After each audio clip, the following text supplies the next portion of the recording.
자, 이제 특강을 해. 특강 1차 방정식이라는 특강을 하나 보다. 맞지? 자, 그러면 이 1차 방정식이라는 특강을 왜 하냐면 봐봐. 지금 우리가 할 거는 뭐냐면 방정식과 부등식 드디어 2차 방정식 단원이야. 맞지? 여기는 2차 방정식 단원이야. 2차 방정식을 들어가기 앞서 너네가 기초적인 1차 방정식이 되어 있느냐라는 걸 묻는다고. 그래서 기초적인 1차 방정식이 되어 있어야 2차 방정식을 풀 수 있겠지.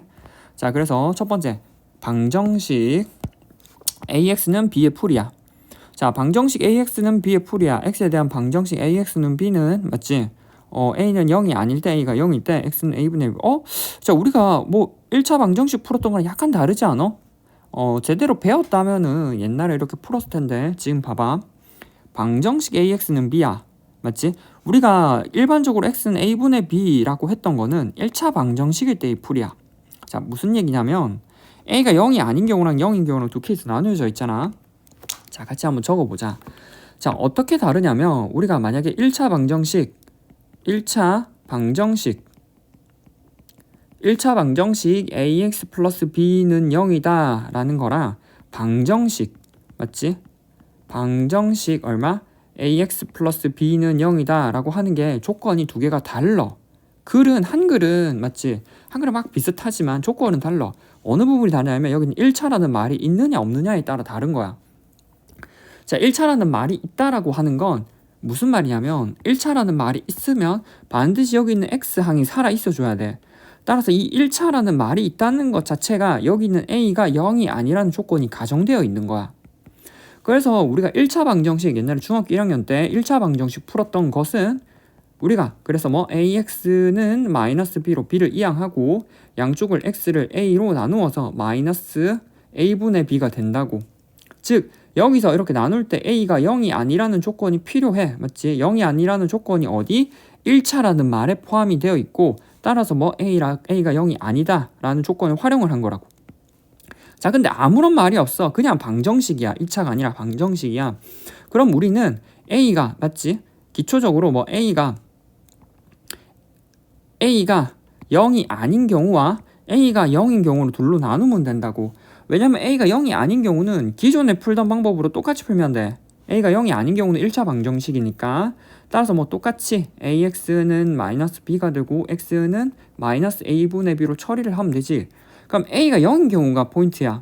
맞지? 문제지? 우리가 A가 0인 경우가 새로 추가가 되는 거야. 자, 이럴 때 얘를 한번 보면 돼. A가 0인 경우야. A가 0인 경우 즉 0x 더하기 3은 0이래. 맞지? 0x 더하기 3은 0이야. 자, 그러면 마이너스 3을 0 곱하기 x 3을 이항하면 마이너스 3이겠지? 0 곱하기 x는 마이너스 3이야.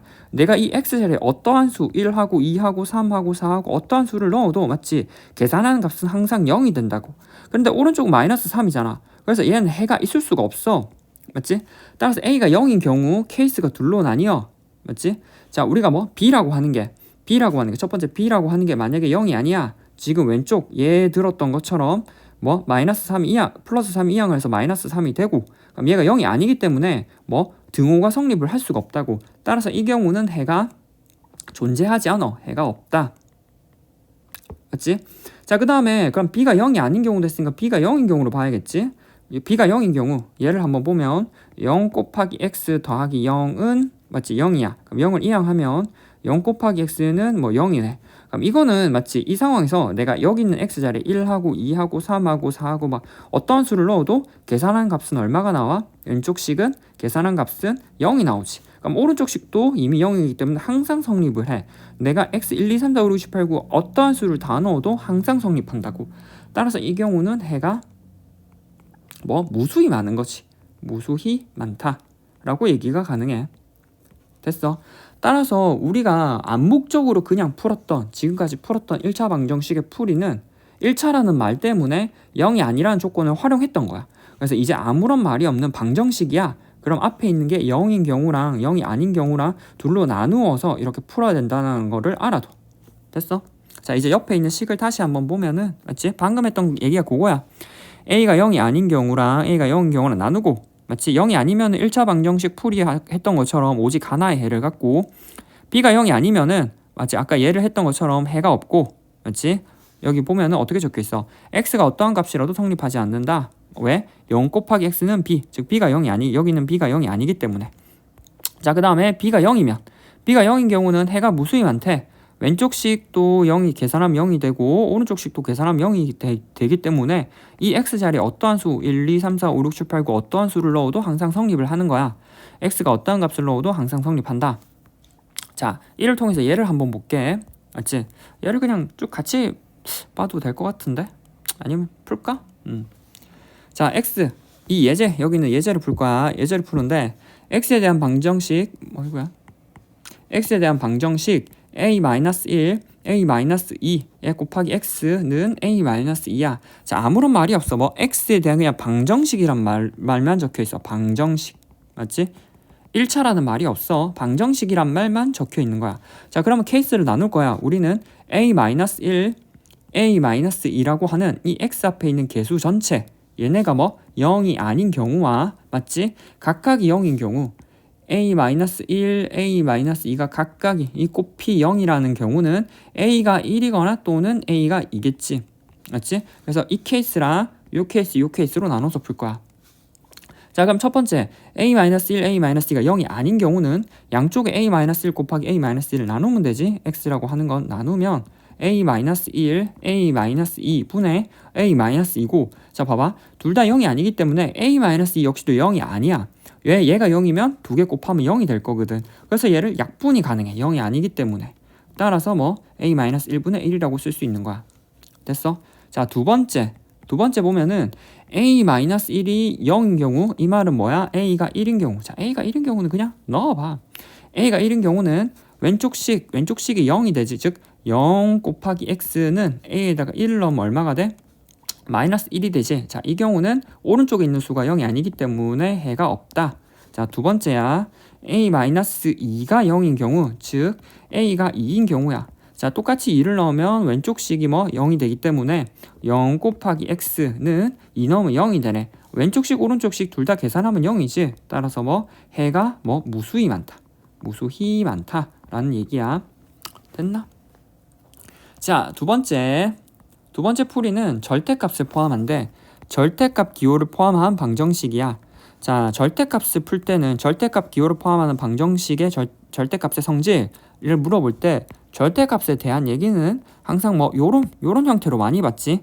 a가 0보다 크면은 그냥 나오고 a가 0보다 작으면 뭐 마이너스를 달고 나와. 자, a가 0이 되는 값을 기준으로, 맞지? 안에 있는 알맹이가 0이 되는 값을 기준으로 x값을 기준으로 구간을 나눈다 라고 되어 있지. 자, 이 경우 다음과 같은 순서로 푼대.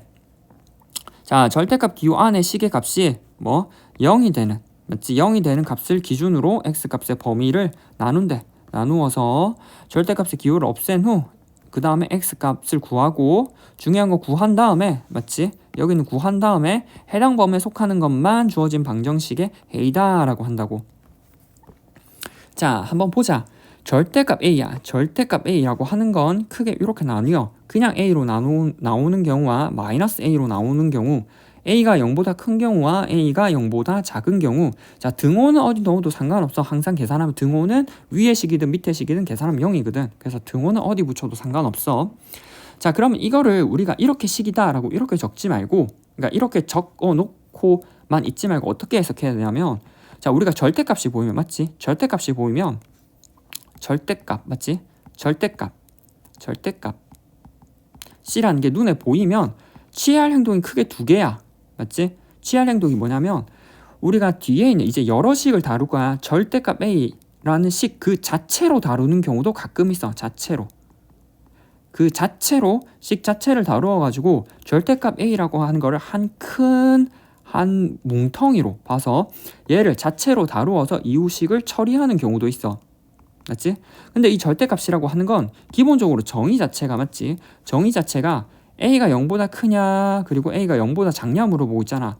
이 말은 뭐냐면 절대값 안에, 절대값 a에 안에는 이 알맹이, 맞지? 여기 있는 알맹이를 얘가 0보다 큰지 작은지를 뭐 인터뷰해야 돼. 인터뷰. 됐어? 즉 다시 이제 깔끔하게 한번 적어보면 우리가 절대값이라고 하는 건 그 자체로 처리하거나, 맞지? 자체로 처리하거나 안에 알맹이라고 하는 걸 인터뷰해야 된다고.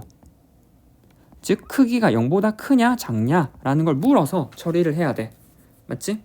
자, 그러면 지금 우리가 한번 이제 밑에 있는 예제를 한번 풀어볼게. 자, 예제를 한번 풀어볼 거야. 자, 예제는 자 절대값의 x-1은 2x 플러스 7을 풀어보래. 자, 일단 너네 눈에 보여야 되는 게 절대값이 보이지? 자, 그래서 우리는 일단 뭐 얘는 자체로 처리하기 힘들어. 오른쪽에 뭐 같은 세트가 있지는 않으니까. 자, 그러면 우리가 얘는 안에 뭐 x-1이라는 게 0보다 큰 경우랑 x-1이 0보다 작은 경우 등은 어디 넣어도 상관없어. 자, 얘는 -1을 이항하면 x가 뭐 1보다 큰 경우, 얘는 뭐 x가 1보다 작은 경우. 맞지? 자, 위에 있는 식을 한번 풀어보면 x가 1보다 큰 거나 같은 경우는 맞지? 절대값이 그냥 풀리잖아. 그래서 x-1은 2x 플러스 7이야. 그래서 우리가 7이라고 하는 건데 이항을 하면 x는 -8이 되네. 맞지? x는 -8 구했어. 자, 근데 항상 이런 절대값은 구한 다음에 애초에 기존 조건을 만족하는지 봐봐. x가 -8이 1보다 크거나 같아? 아니지. 그래서 이 경우는 해가 없는 거야. -8을 구하더라도 이 경우는 해가 없는 거야. 왜? 우리는 x가 x-1이 0보다 큰 경우, 즉 x가 1보다 큰 경우에 한해서만 생각을 하는 거거든.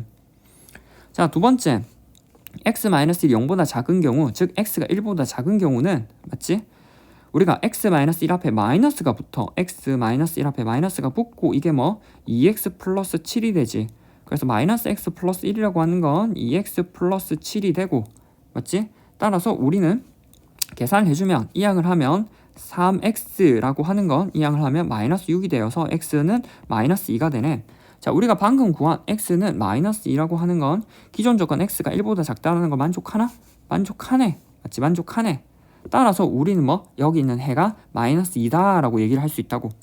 그래서 옆에서 보면 x가 1번하고 2번에 의해서 x가 -2만 해입니다 라고 얘기를 하는 거라고. 됐어?